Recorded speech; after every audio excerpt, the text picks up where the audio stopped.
To use the mono audio feature for the audio device that's connected to your Samsung Galaxy S24 Ultra, swipe down the top of the screen and then tap setting icon.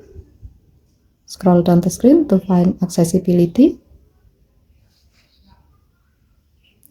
Tap accessibility and then tap hearing enhancement. Now tap the gray on off switch next to mono audio until the switch turns blue to turn it on. Tap mono audio and then select connected audio.